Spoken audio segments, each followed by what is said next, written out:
ఉన్నది అంటే మనం అనేకమైన పొరపాటు చేశాము, అనేకమైన పాపం చేసినాము, అనేకమైన పాపం చేస్తూ వ్యతిరేకంగా జీవించాము.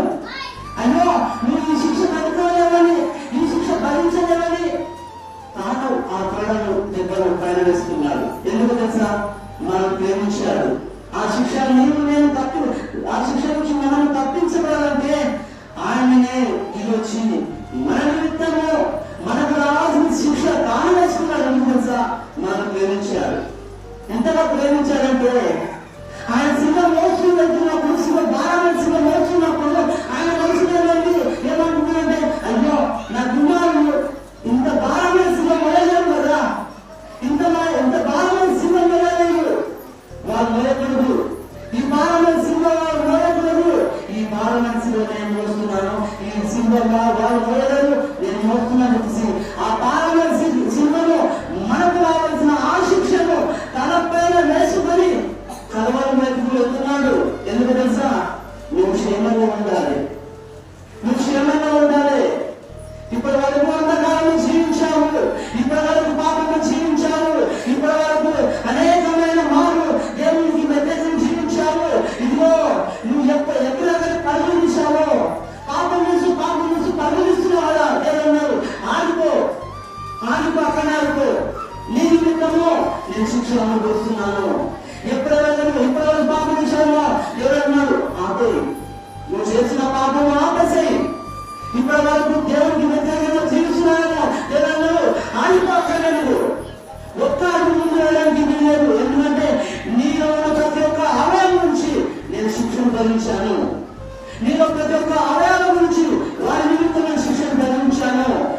అనేకమైన పాపాలకి అనేకమైన వాటిని ముట్టున్నాము, అనేకమైన వాటిని మనం చేస్తున్నాము. వాళ్ళకి ఈ చేతులకు శిక్ష రావాలి, ఈ చేతుల శిక్ష మనం భరించలేమని తాను వేసుకున్నాడు శిక్ష.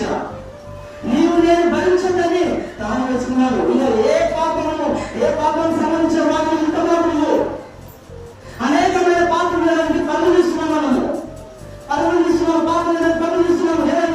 ఆయనతో నీ పాపము నీ పాపము నిమిత్తము నేను శిక్షను భరించాను. నువ్వు తట్టుకోలేవని, నువ్వు భరించలేవని ఆ పాపం నిమిత్తం శిక్షను భరించాను. ఆయనతో అక్కడనే నేను భరించాను. అనేకమైన తలంపులతో మా పాపాలు చేస్తున్నాము, అనేకమైన తలంపులతో తలస్తున్నాము. ఎవరన్నారు? నువ్వు తలసిన తలంపులు ఆపేసాయి. నువ్వు దేని నిమిత్తం ఆలోచిస్తున్నావో ఆ ఆలోచన తక్కువ ఆలోచన ఆపేసాను. ఎందుకంటే ఆ తల నిమిత్తము, శ్రీస నిమిత్తము, ఈ ఆలోచన నిమిత్తము నేను శిక్షను భరించాను. నా తలపైన నేను ముళ్ళ బీజం పెట్టుకున్నాను. ఎందుకు తెలుసా? నువ్వు ఆలోచించకూడదని, నువ్వు కాబట్టి ఆలోచనలో నేను ఉండబోయేది. నీ తలపైన రావాల్సిన శిక్షను భరించాను. ఆపేస్తున్నాము. ప్రతి ఒక్క దాని నుంచి ఆలోచిస్తున్నాం, ప్రతి ఒక్క దాన్ని చేస్తున్నాం. ఉన్నారు ఇదిగో నీవు నేను తట్టుకోలేవని, నీవు నేను భరించలేవని దేవుడు అన్నాడు. నేను భరిస్తాను, నీకు రావాల్సిన శిక్ష నేను భరిస్తాను, నీకు రావాల్సిన శిక్షను నేను భరిస్తాను. నువ్వు ఆపేసేయి. ఎందుకో నేను ఇంతగానో ప్రేమించి, నేను ఇంతగానో పట్టించుకొని నీ నిమిత్తము రూపాయలు వచ్చి రక్తాన్ని చిందించిన గుణంలో ఆయన మన నిమిత్తము రక్తం చిందించారు. ఆయన మన నిమిత్తము పాలలో నేర్పించబడ్డాయి, ఆయనకు మన నిమిత్తము చేతిలో నేర్పించబడ్డాయి అని తెలిసి కూడా అలాగే తప్పు చేస్తున్నాము. ఆయన గాయాలలో నేర్చుకున్నాము, ఆయన గాయాలలో గుర్తు చేస్తున్నాము. ఎందుకు తెలుసా? ఆనాడు దేవుడు నీవు నేను శిక్షణ తప్పించాలని, నీవు నేను శిక్షణకు అర్హులు కావద్దని ఆ అర్హత ఆయన వేసుకున్నాడు.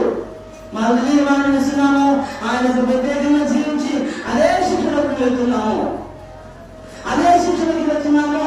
ఒకప్పుడు చీలక ఉన్నామని తెలిసి, ఒకప్పుడు అంధకారంలో ఉన్నామని తెలిసి దేవుడు నేను చూసినప్పుడు నువ్వు అంధకారంలో ఉన్నావు, దేవుడు నువ్వు చూసినప్పుడు నువ్వు చీకట్లో ఉన్నావు.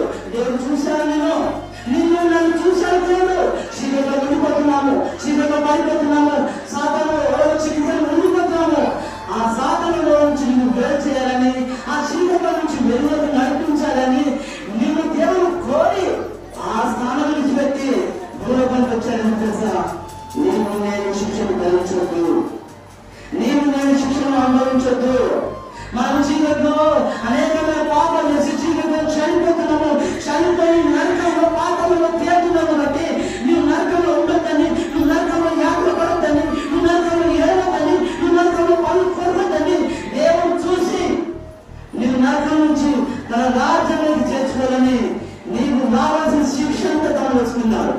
నీ నిమిత్తం బలయ్యాడు, నీ నిమిత్తం రక్తం కార్చాడు, నీ నిమిత్తం కోరత చెప్తున్నాడు, నీ నిమిత్తము అవమానపడుతున్నాడు, నీ నిమిత్తము నది మీదులో నవ్వుల పాలయ్యాడు. ఎందుకు తెలుసా? నీవు నేను నది మీదులో నవ్వుల పాలు కాకూడదని చెప్పేసి తాను నవ్వుల పాలయ్యాడు. ఎందుకంటే నిన్ను ప్రేమించాడు, నిన్ను పట్టించుకుంటున్నాడు, నిన్ను ప్రేమించి తన రాజ్యానికి తీసుకెళ్ళాలని ఆశిస్తున్నాడు. కానీ ఆ ఆశలను విమర్శించున్నాను, అంటే ఆ ఆశలను వదులుకుంటున్నాను. అన్ని తెలుసు మనకు.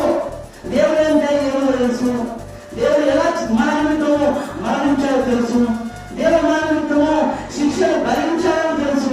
కానీ అయినా కూడా దేవుడు మనల్ని పక్కన పెట్టి దేవుడు ప్రేమిస్తుందా పట్టించుకోకుండా దిగుతున్నాం. మనం దేవుడు ప్రతి దినమే పట్టించుకోవడానికి ముందు నుంచి అయ్యో నా కుమారుడు, అయ్యో నా కుమార్తె, అయ్యో పాడైపోతుంది, అయ్యో పక్కనైపోతున్నారు, అయ్యో గాలి పెట్టిపోతున్నారు, అయ్యో అంధకారంలో వెళ్ళిపోతున్నారు, అయ్యో మాట చిగురికి వెళ్ళిపోతున్నారని దేవుడు బాధపడుతున్నాడు.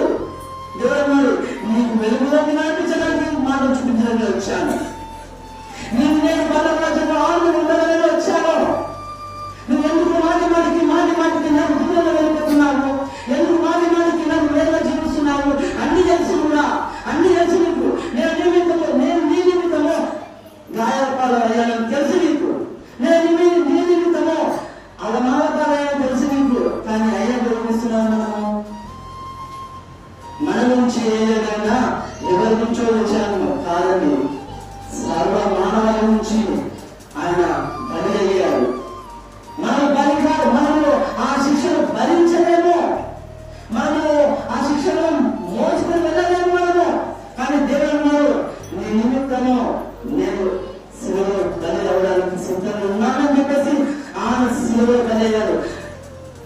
ఇది ప్రజలందరూ అనుకుంటున్నారు ఎవరని, అయ్యో నేను అవమానిస్తున్నాను, నేను వేదన చేస్తున్నాను, నేను గాయపరుస్తున్నాను అని ముందు అనుకుంటున్నారు. దేవుడు అన్నాడు, ఇవన్నీ జరిగితే ముందే తెలుసు, ఇవన్నీ జరిగితే ముందే తెలుసు. నేను నా తండ్రి దగ్గర ఉండి ఇవన్నీ రాపించుకున్నాను. ప్రవక్తల ద్వారా రాయింపబడ్డది అంతా. నేను ఒక రోజు భూలోకానికి వెళ్ళాలి, ఒక రోజు నేను ప్రజల ముందు నిలబడాలి, అన్యాయంగా ప్రజల ముందు నేను అవమానపాలు పొందాలి, ప్రజల ముందు నేను గాయాలపాలు కావాలి అని ఇవన్నీ నేను పుస్తకం ముందే రాయింపబడ్డాను. పుస్తకం ముందే ఆయన యేసు గురించి పుస్తకం ముందే ఇవన్నీ రాయింపబడ్డాయి, ఇవన్నీ రాయింపబడ్డాయి. ఎవరన్నారు ఇవన్నీ నాకు తెలుసు. ఒకరోజు నేను వెళ్ళాలి, ఒకరోజు నేను వెళ్ళి నా పాదాల పాదాలలో మేలు కొట్టుకోవాలన్నా, చేతుల్లో సేలు కొట్టుకోవాలన్నా, శిరస్సు పైన పెట్టుకోవాలి. ఇవన్నీ నాకు తెలుసు. అతను అమాయకంగా నేను కొడుతున్నాము, నేను శిలువ చేశాము అనుకున్నాను. ఓ కూర్చోడారా, ఇవన్నీ నాకు తెలుసు, ఇవన్నీ నాకు తెలుసు. నేను నిమిత్తమే వచ్చాను, ఇలా అవుతాను ముందే తెలుసు, ఇలా కావాలని ముందే తెలుసు. నేను ఇష్టపడే వచ్చాను మీ నిమిత్తము. నేను ఆ తండ్రి స్థానాన్ని విడిచిపెట్టి మీ నిమిత్తము మిమ్మల్ని కాపాలని, మిమ్మల్ని రక్షణకు నడిపించాలని, మిమ్మల్ని చిన్నగా నుంచి వెలుగులోకి నడిపించాలని మీ నిమిత్తమే తండ్రి నుంచి మీ కొరకు వచ్చాను. తండ్రి దగ్గర నుంచి మీ కొరకు ఆశించి వచ్చాను. మిమ్మల్ని రక్షణకు నడిపించడానికి వచ్చాను. మిమ్మల్ని పాపం నుంచి విడుదల చేయడానికి వచ్చాను. మిమ్మల్ని చిన్నగా నుంచి వెలుగు నడిపించడానికి వచ్చాను. అంధకారం నుంచి మిమ్మల్ని విడుదల చేయడానికి వచ్చాను. దేవుడు పడిపోయావు, దేవుడు ఉండిపోయావు. నా దేవుడు అన్నాడు, ఇప్పటి వరకు తప్పు చేశావు, ఇప్పటి వరకు పాపం చేశావు, ఇప్పటి వరకు దేవుడికి వ్యతిరేకమైన వాటిని చేశావు, ఇప్పటి వరకు తెలియదేమో.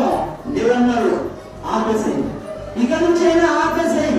అన్ని తెలిసి ఉన్నాము అవివేకిగా ఉండకు, అన్ని తెలిసి ఉన్నాము అజ్ఞానిగా ఉండకు, అన్ని తెలిసి నాకు వేరుగా ఉండకు, అన్ని తెలిసి నాకు వ్యతిరేకంగా ఉండకు, నాలో శత్రువులను తెచ్చుకోకుండా. దేవుడు అన్నాడు, ఇప్పటి వరకు చేశారేమో, ఇప్పటి వరకు ఉన్నాయేమో, దేవుడి ప్రేమ ఎదగకుండా, దేవుడి ప్రేమ తెలుసుకోకుండా జీవించారేమో. దేవుడు అన్నాడు, నీ నిమిత్తమే నేను గాయాల పాల్పడుతున్నాను, నీ నిమిత్తమే నేను